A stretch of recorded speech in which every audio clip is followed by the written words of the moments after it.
Salut les amoureux du ballon rond, on commence cette revue de presse avec deux finales importantes pour la France aujourd'hui. Bouquet final, voilà comment l'équipe parle de ces deux rencontres. Le PSG joue contre l'OL en finale de Coupe de France, alors que les Lyonnais se frottent au FC Barcelone en finale de Ligue des Champions. Allez l'OL placarde le progrès dans sa une.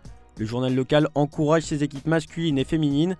Un rendez-vous historique pour l'OL féminin qui oppose le géant des années 2010 à la meilleure formation actuelle en Europe. Le média AS parle de Lyon comme la bête noire du Barça.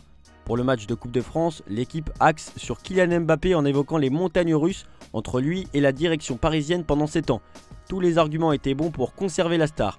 Tu ne peux pas partir libre et renforcer notre plus grand rival. Tous les grands joueurs, Bellingham, Kane, partent en laissant de l'argent à leur club. Tu vas légitimer la Super League, a rétorqué plusieurs fois Nasser à son joueur. Pour être totalement complet sur l'actualité française, on termine avec le barrage entre Saint-Étienne et Rodez. Vainqueur des Ruténois, Saint-Étienne disputera une place pour la Ligue 1 face à Metz. On part en Espagne où le licenciement de Xavi a forcément fait réagir la presse. Adieu Xavi, l'arrivée de Flick, placarde Mundo Deportivo. Le FC Barcelone a officiellement annoncé sa décision hier, alors que l'Espagnol avait pourtant été conforté il y a tout juste un mois. Xavi renvoyé, affiche le média Sport, qui parle aussi de l'arrivée imminente d'Hansi Flick pour un contrat de 2 ans. Et justement, l'Allemand ne veut pas arriver les mains vides, puisque Mundo Deportivo parle de Joshua Kimmich, qui est toujours dans la liste du FC Barcelone pour la saison prochaine. Le prochain entraîneur du Barça avait le milieu de terrain sous ses ordres, avec le Bayern Munich et en équipe nationale. Flick peut aider dans son arrivée, explique le média espagnol. Une arrivée qui pourrait être complétée par une autre. Selon AS, le rêve de Deco est d'enrôler Luis Diaz, l'actuel attaquant de Liverpool. Le Colombien est estimé à 75 millions d'euros, mais Deco connaît les agents du joueur. Il attend le feu vert de Liverpool pour débuter les négociations. Côté résultat, fête historique pour Gérone, qui bat Grenada 7-0 pour la dernière journée de Liga et conforte sa 3e place. On part de l'autre côté de la Manche pour évoquer la finale de FA Cup qui est aux couleurs de Manchester, une finale replay, placarde le Daily Mirror. La saison passée, Ten Hag et les siens avaient perdu contre les Citizens. Pour le Néerlandais, son équipe avait été meilleure et méritait la victoire il y a un an.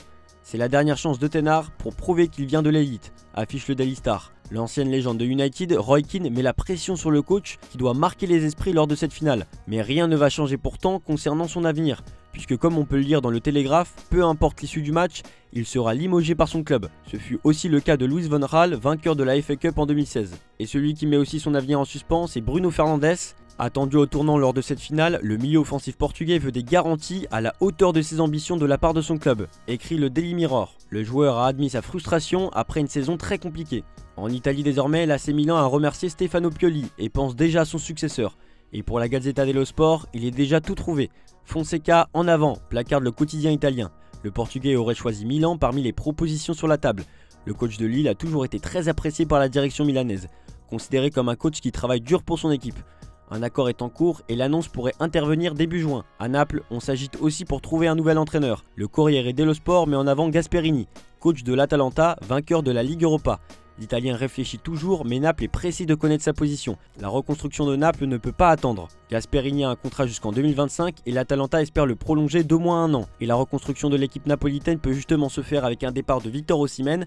Pour la Gazzetta, il peut aller au PSG mais préfère la Première Ligue. Le plus offrant l'emportera. Le prix serait d'une centaine de millions d'euros. Autre attaquant évoqué, Lautaro Martinez, en négociation de salaire. Il demande 12 millions d'euros par saison à l'Inter Milan, mais le club a indiqué qu'il ne pouvait pas atteindre ces chiffres. Affaire à suivre. Côté résultat, Bologne a perdu son dernier match 2-0 face au Genoa. Au Portugal, Record placarde à un pas de la sortie, en évoquant l'avenir d'André Di Maria avec Benfica. Le milieu offensif argentin est sur le départ selon le média portugais. Alors qu'il était censé ne pas retourner au pays, le joueur de 36 ans a pris sa décision. Il veut revenir jouer à Rosario. Rui Costa, président du club portugais, fait néanmoins un dernier effort pour le conserver. Au Sporting, Julman fait partie d'une longue liste de renforts potentiels pour l'Atlético de Madrid. Le milieu de terrain est l'une des cibles de Diego Simeone la saison prochaine. De son côté, Ojogo met en avant José Mourinho dans sa une. Tout ça pour rendre hommage aux 20 ans du titre de Ligue des Champions de Porto en 2004. Après chaque année qui passe, notre succès prend de la valeur, a déclaré Mourinho. Et on termine cette revue de presse en Allemagne avec Harry Kane en une d'AB Zeitung. Le journal parle d'un joueur qui n'aura aucun trophée malgré sa première saison exceptionnelle au Bayern. Il a fortement convaincu ses dirigeants grâce à ses 36 buts en Bundesliga. Le triplé n'est plus possible, écrit le média en parlant de Leverkusen, mais le doublé devient obligatoire. L'outsider Kaiserslautern tentera de faire sensation en finale de Coupe d'Allemagne aujourd'hui. Kicker parle aussi d'un Xabi Alonso qui a encore mal après la défaite contre l'Atalanta, mais qui utilisera cette déception à son avantage ce samedi. Le média parle aussi du transfert à haut risque de Vincent Kompany, probable entraîneur du Bayern Munich la saison prochaine. Un contrat jusqu'en 2027 est évoqué, mais le patron de Burnley négocie durement pour des indemnités de 23,5 millions d'euros. Voilà, c'est tout pour aujourd'hui. Bonne journée à tous, merci pour votre fidélité. On se retrouve demain pour une nouvelle revue de presse sur Foot Mercato.